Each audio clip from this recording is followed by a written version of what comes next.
Bapak Ibu Saudara yang dikasihi Tuhan, Shalom. Ya, cuaca hujan tetapi kita tetap penuh semangat memulai kegiatan baik masa pengenalan organisasi PAMGKI di Tanah Papua hari ini, tetapi juga besok akan berlangsung latihan dasar kepemimpinan pemuda gereja. Dua-duanya untuk orang-orang muda yang ada di jemaat-jemaat di GKI Klasi Sorong wilayah 2. Persekutuan yang dikasihi Tuhan, ketika seorang pembuat panah ditanya apa yang paling sulit untuk dibuat, busur panahkah atau anak panah? Kalau Bapak Ibu jadi pembuat panah, kira-kira jawabannya apa? Kelompok yang sana, yang paling sulit dibuat busur panah atau anak panah? Ya, mana suaranya? Bagian sebelah sana. Apa yang sulit? Anak panah. Kakak pelita terdengar banyak. Anak panah. Yang sini? Yang sulit busur panah atau anak panah? Kelompok sebelah sini. Ada orang kan? Ada. Oke. Mana suaranya? Busur panah atau anak panah? Anak panah. Yang sebelah sini busur panah atau anak panah yang paling sulit dibuat? Busur panah. Yang sebelah sana? Busur panah. Oh, imbang antara busur dan anak panah. Ya, kita bukan pembuat panah. Tapi si pembuat panah itu menjawab bahwa yang paling sulit adalah membuat anak panah. Kenapa? Karena anak panah kecil, ringan, tapi harus tepat arah. Jika sedikit saja bengkok, maka akan meleset dengan jauh. Tapi kalau lurus dan tajam, maka bisa mencapai sasaran, tepat sasaran. Walaupun tentu harus diikuti juga dengan kualitas membuat busur yang baik. Jadi imbang, dua-dua, baik busur maupun anak panah harus baik. Tapi anak panah tidak boleh bengkok. Nah, persekutuan yang dikasihi Tuhan, pemuda ini seperti anak panah, kecil di mata dunia, tapi sangat berpengaruh. Dan karena itu harus diarahkan oleh Tuhan supaya tepat sasaran. Karena masa muda adalah masa emas yang menentukan masa depan. Hari ini saudara-saudara akan dibekali dalam kegiatan NPO, dan besok ada yang akan dibekali dalam kegiatan KPG yang berlangsung untuk wilayah 2 di Solo.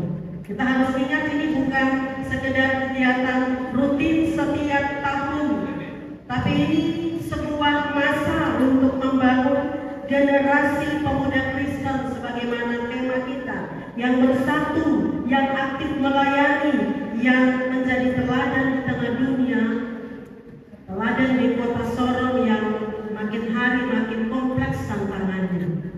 Tapi kita belajar dari kebenaran firman Tuhan sebagaimana dalam 1 Timotius 4 ayat 11 sampai 16 tadi, dan saya fokus untuk kita lihat dalam 1 Timotius 4 ayat 12. Ini moto PAMGKI di Tanah Papua. Ini juga menjadi ayat tema dan subtema untuk kegiatan baik NPO maupun LGKPG sepanjang tanggal 27 dan 28 Juni hari ini dan besok. Ini sebuah bagian atau ayat yang pendek tetapi sangat kaya makna sampai jadi moto PAMGKI, supaya setiap pemuda Kristen sungguh-sungguh memberi diri untuk dipakai oleh Tuhan secara luar biasa. Jadi seperti anak panah, walaupun dipandang kecil, ringkih, rapuh, tetapi Tuhan melihat hati. Dunia biasanya melihat kualitas orang dari pengalaman, dari usia, tetapi Tuhan melihat hati. Kita ingat Daud dipilih Tuhan untuk menjadi pemimpin masa depan. Jadi pesan firman Tuhan untuk kita, jangan tunggu tua untuk mulai melayani. Mulailah sekarang, karena masa muda, usia muda itu bukan penghalang, tapi itu justru kekuatan. Tapi kekuatan itu harus diletakkan dalam Tuhan, supaya seperti anak panah meleset cepat dan tepat sasaran. Tuhan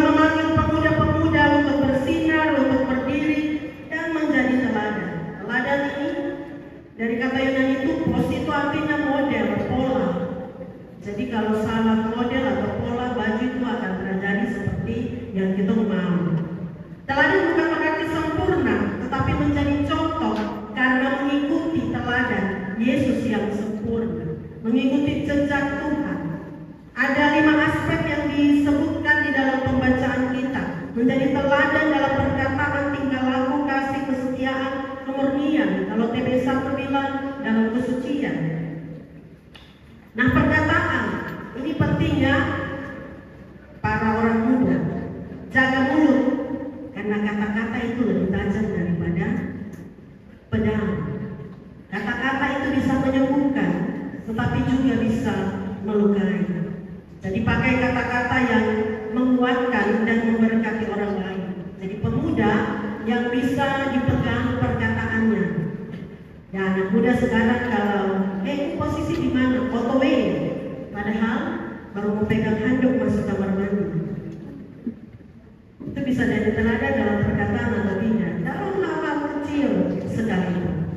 Jadi teladan dalam tingkah laku, jaga hati, jaga tingkah laku, sebab tingkah laku itu mempengaruhi kehidupan di sekitar kita. Jangan ikut ramai dengan cara hidup dan tingkah laku orang-orang di luar Tuhan di tengah dunia.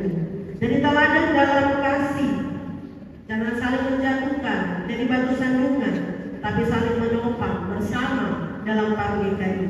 Jadi teladan dalam kesetiaan, setia dalam iman, setia dalam hal-hal kecil. Karena Tuhan tidak mencari orang-orang yang paling terkenal, yang kuat, yang pintar, tetapi yang setia. Jadi berproses lagi untuk menjadi pemuda-pemudi Kristen yang setia. Jadi teladan di dalam kesucian atau kemurnian. Nah, saya mau tanya, kalau saudara datang ke rumah teman, kemudian dikasih air minum biasa, lalu ada beberapa gelas, ada air minum yang airnya kabur, kemudian ada air di dalam gelas yang jernih. Kita mau minum air yang mana? Jernih atau kabur? Jernih atau kabur? Iya, kita akan memilih untuk meminum air yang jernih. Dunia membutuhkan pemuda-pemudi Kristen yang hidupnya jernih, tanpa campuran dosa.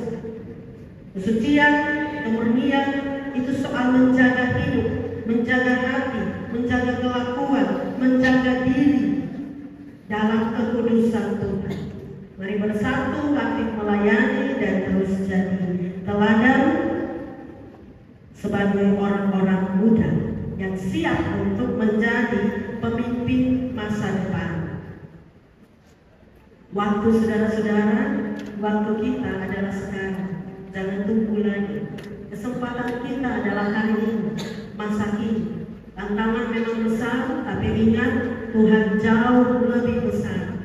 Jadi pemuda Kristen yang tangguh dan terus bersinar menyambut masa depan. Tuhan berkati kita dengan firman-Nya. Amin.